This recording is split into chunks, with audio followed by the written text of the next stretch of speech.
Sa ating mundong ginagalawan ay maraming hindi maipaliwanag ng siyensya, katulad na lang sa tinatawag nilang San Telmo.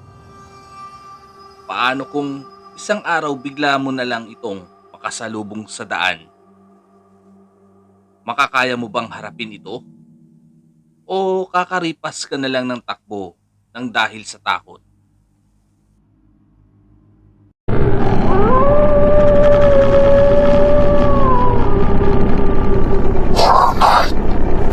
Stories.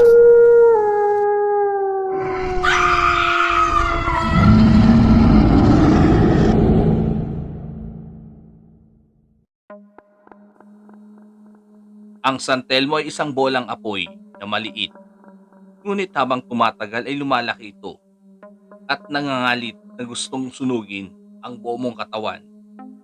Ito ay isang kaluluwang hindi matahimik na gusto makamit ang hustisya. Karaniwan dito ay nagpapakita ito sa pinangyarihan ng krimen ng pagpatay. Ngunit ito'y napakatalinghaga at kinatatakutan ng lahat. Gayunpaman ay nananatili pa rin itong sabi-sabi ng karamihan at walang nagpapatunay. Ako nga pala si Benjamin. Nakatira sa liblib at malayong probinsya dito sa Mindanao. Maraming puno at kababalaghan sa aming lugar. Isa na dito ang San Telmo. Ikukwento ko sa inyo ang aking naging karanasan noong ako ay binata pa. Isang pangyayaring hinding-hindi ko makakalimutan at nagbigay ng trauma sa akin na hanggang ngayon ay naalala ko pa rin ang trahedyang sinapit ng aking matalik na kaibigan. Gabi noon, nang mapagpasyahan namin ng aking kaibigan na sumali sa isang sayawan o baile sa lungsod ng Manolo, Ortiz, Bukidnon. Nang dahil sa may okasyon nga nagaganapin doon, ay naging interesado kaming pumunta upang makakilala ng bagong kaibigan. Ang pagdiriwan sa kapistahan ng San Vicente Ferrer ay gaganapin bukas. At ngayon ang bisperas. Tiyak na maraming tao at mga magagandang dilag na mamamasyal o bibisita sa lungsod. Naalala ko noon na hindi pa uso ang sumakay sa isang sasakyan dahil wala pang nakakabili nito sa amin. Kung meron man ay halos mayayaman lang ang may kakayang magkaroon nito. Sapagkat napakamahal at dahil na rin sa kahirapan ay hindi namin kaya makabili nito. Karaniwan sa amin ay naglalakad lamang. Kahit gaano pa yan kalayo ay kaya namin lakarin. Dahil sa nakasanayan na rin namin sa makalumang panahon.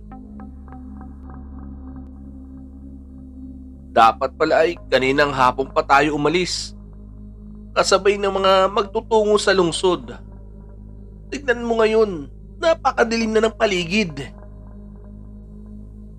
Pagrereklamo ko sa aking kaibigan habang kami ay naglalakad na hawak namin ang aming lamparang ilaw. May pinagagawa kasi kaninang hapon si Itay. Kaya hindi ako makaalis-alis sa bahay agad. Dapat pala ay kaninang hapon pa tayo umalis. Kasabay ng mga magtutungo sa lungsod. Tignan mo ngayon, napakadilim na ng paligid.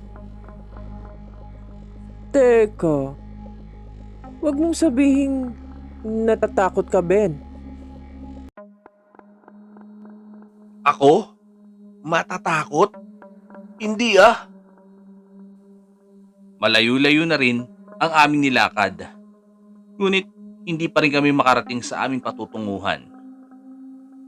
Tig-isa na kami ng lamparang gawa sa bote ng alak na nilagyan lamang ng gas sa loob. Habang kami naglalakad ay tahimik lamang. Nawari ay inoobserbahan namin ang paligid. Hanggang sa ilang sandali pa ay may napansin kaming kakaiba. Agad naman kaming napatingala ng aking kaibigan sa itaas. Maraming mga ibon na tila nag-iingay o nagagambala ng hindi ko alam kung sino o ano. Nagtataka man ay patuloy pa rin kami sa paglalakad. Hindi na kami minto nang dahil sa pangamba ay tahimik lamang kami ng aking kaibigan. Ngunit ramdam ko ang tensyon sa bawat isa sa amin. Gabing-gabi na at abala pa rin ang mga ibon sa mga oras na yon na dapat ay nagsitago na ang mga ito. Hindi namin maiwasang kabahan dahil marami na rin kaming naririnig na usap-usapan sa aming baryo na may nagpapakita daw ditong San Telmo. Isang kaluluwa ng babaeng di matahimik dahil sa ginahasa at pinatay ito dito mismo sa kakahuyan. Subalit hindi namin alam kung saan banda iyon. May mga nakapagsabing isa itong apoy na kulay asul at ito ay ahabulin ka saan ka man magpunta hanggang sa tuluyan ka ng masunog nito. Bagamat hindi naman ako naniniwala sa usap-usapan ng aming baryo. Sapagkat sa isip-isip ko na haka-haka lamang ito, kaya malakas ang loob namin ng aking kaibigan na maglakbay sa gitna ng dilim. Dito sa daanang napakayabong na mga damo at nagtataas ang mga punong kahoy. Mabuti na lang ay nawala ang mga ibon na iyon na naghahatid ingay sa paligid. Kaya nakahinga kami ng maluwag ng aking kasama at binilisan lang namin ang aming lakad upang makarating kami kaagad sa lungsod. Pagod at pawisan na kaming dalawa ng aking kaibigan. Kaya napagpasyan na lang muna naming magpahinga saglit sa malaking bato sa gilid ng daan. Ilang minuto din kaming nakaupo dito sa malaking bato. Hingal na hingal at kasabay nito ang matinding uhaw. Bagamat nakalimutan naming magdala ng tubig na maiinom. Kaya wala na kaming nagawa kundi kayanin ng uhaw at nagpatuloy na lang muli sa paglalakad. Subalit, hindi pa naman kami nakakalayo sa malaking bato ay may malaking itim na pusang biglang lumitaw. Nakatingin ito sa amin na may mapupulang mga mata habang daan-daan itong naglalakad patungo sa kakahuyan at biglang nawala. Kaya agad kaming napahinto at inilawan ang bandang kakahuyan kung saan nawala ang itim na pusa.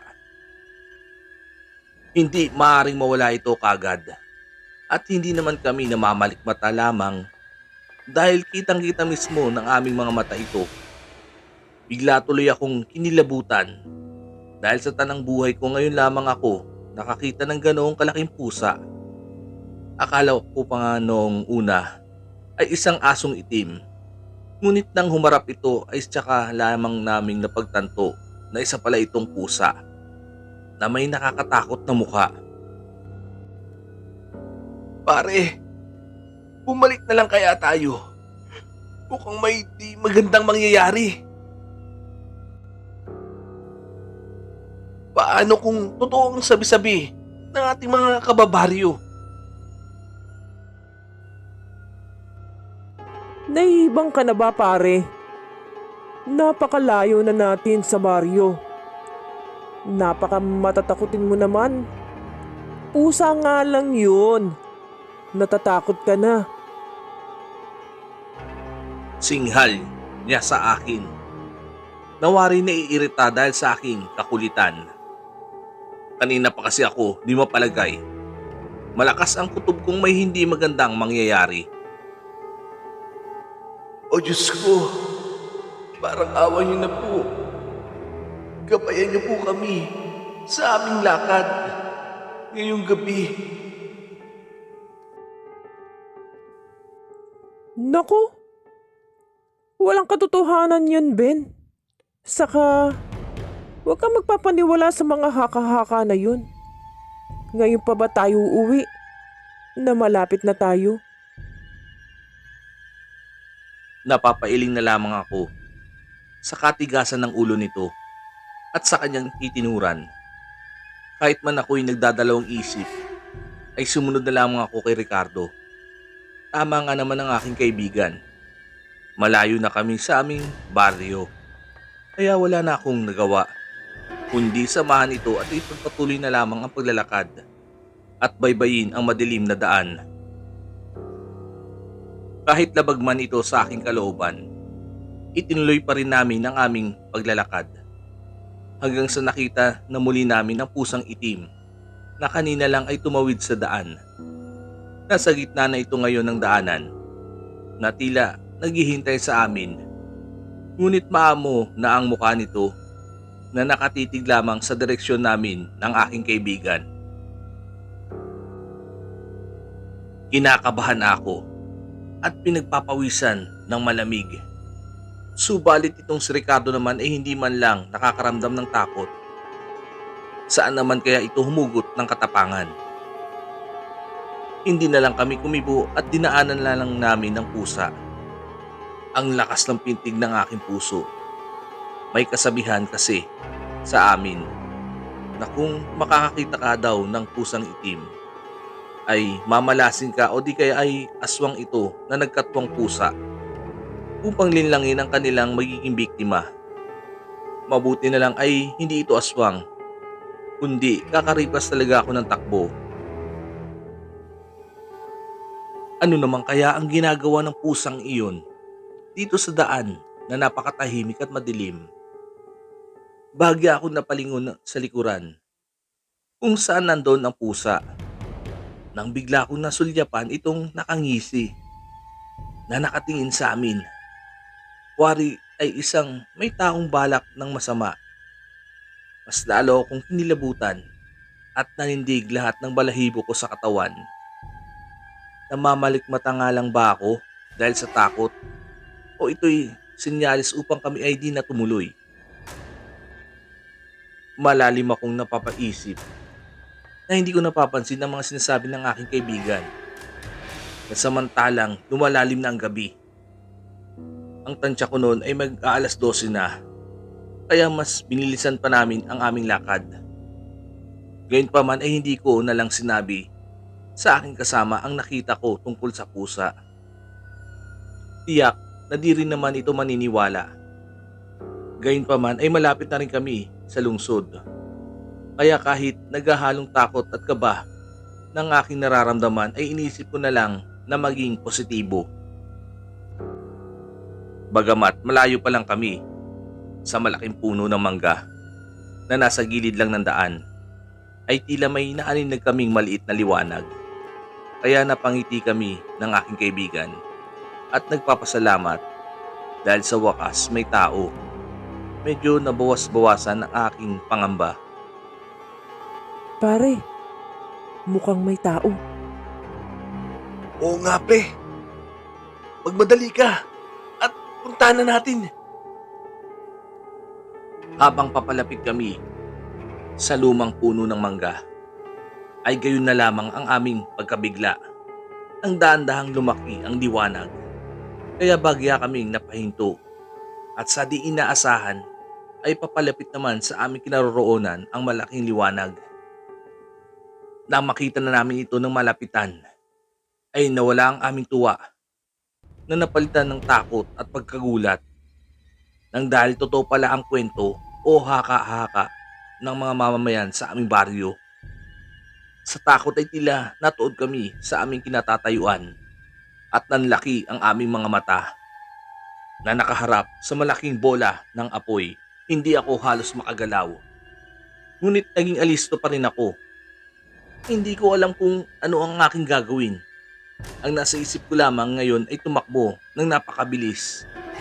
Ngayon lamang ako nakakita ng ganito, kaya may halong pagkamangha ang aking nararamdaman.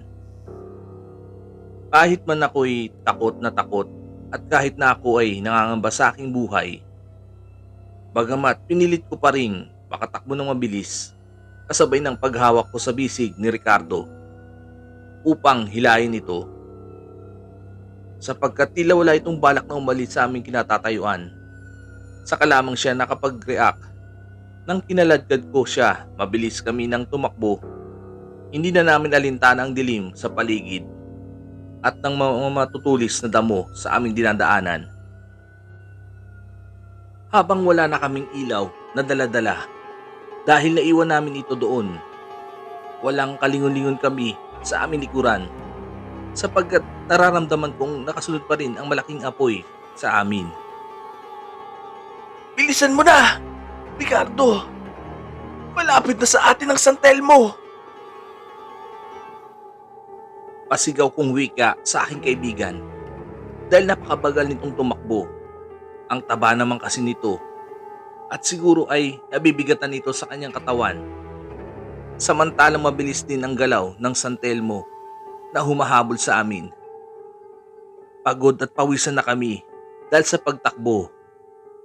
Bagamat lagi namang nahuhuli si Ricardo sa akin at di ko na namalayang naabutan na pala siya ng San Telmo. Narinig ko na lamang ang malakas niyang sigaw.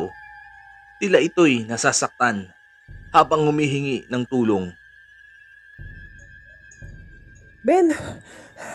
Dali! Andyan ang San Telmo! Dali!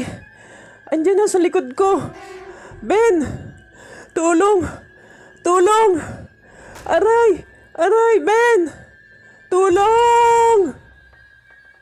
Mga katagang aking naririnig.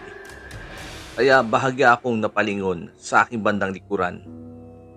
Saglit akong napahinto at natulala habang nag-iisip kung ano ang dapat kong gawin upang matulungan ang aking kaibigan.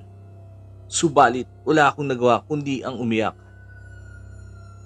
Sapagkat napakahina ko at naduwag na baka ako'y lalapit doon ay tiyak na pati ako ay masusunog ng San Telmo na katulad ni Ricardo. Isang masakit na pangyayari sa aking buhay ang sinapit ng aking matalik na kaibigan. Gusto kong magwala, magalit at ipaghiganti ang aking kaibigan. Ngunit wala akong sapat na kaalaman kung paano labanan ang nangangalit na San Telmo. Kitang-kita ko sa aking harapan ang unti-unting pagkatupok ng aking kaibigan. Nakakapanindig balahibo, isang trahedyang di ko malilimutan. Patawad, aking kaibigan! Mga salitang lumabas sa aking bibig habang punong-puno ng luha ang aking mukha. At muli akong tumakbo ng mabilis dahil sa nakikita kong patapos na ang San Telmo sa aking kaibigan. Pinilit ko ang aking sarili na maging matatag at iwinaksi sa aking isipan ang takot. Ngayon na ako na lang na mag-isa. Habol-habol ako ngayon ng San Telmong walang mukha. Ngunit tila nakikita niya ako. Naging maliwanag ang kaninang napakadilim na paligid habang nasusunog naman ang nadadaanan ng San Telmo. Samantalang walang humpay na nagtatakbo ko sa kagubatan na ito at habol hininga dahil sa kapaguran na aking nadarama. Hanggang sa kalaunan ay pahina ng pahina na ang aking bawat galaw. Ay tila inihigop ako ng San Telmo. Malapit na rin akong maabutan ito at nararamdaman ko na ang mainit na pakiramdam gawa ng apoy. Naliligo na ako sa aking sariling pawis. Diyos ko, tulungan mo ako. Gusto ko pang mabuhay na matagal. Hindi pa ako handang mamatay. Sumigaw ako ng tulong, ngunit walang nakakarinig sa aking mga hiyaw. Hanggang sa may nasulyapan akong ilog sa di kalayuan sa akin. Pinilit ko ang aking sariling maabot ito kahit ako'y nanghihina na at hindi pwede akong sumuko. Samantalang nararamdaman ko na ang hapdi sa aking bandang likuran.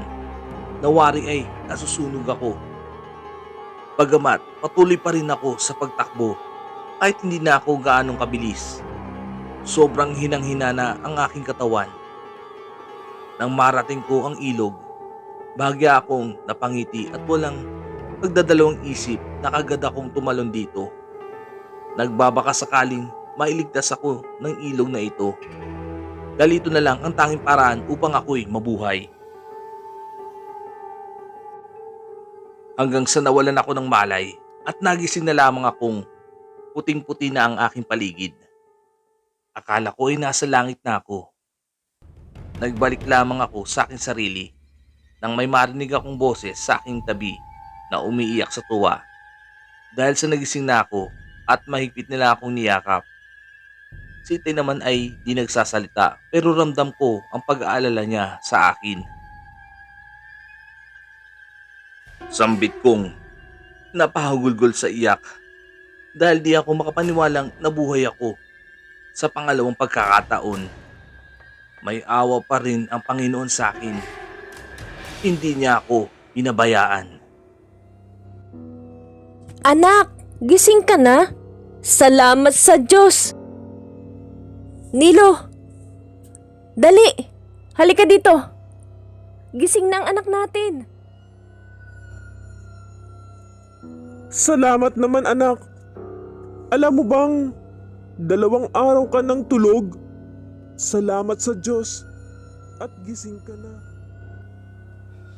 Tay! Tay!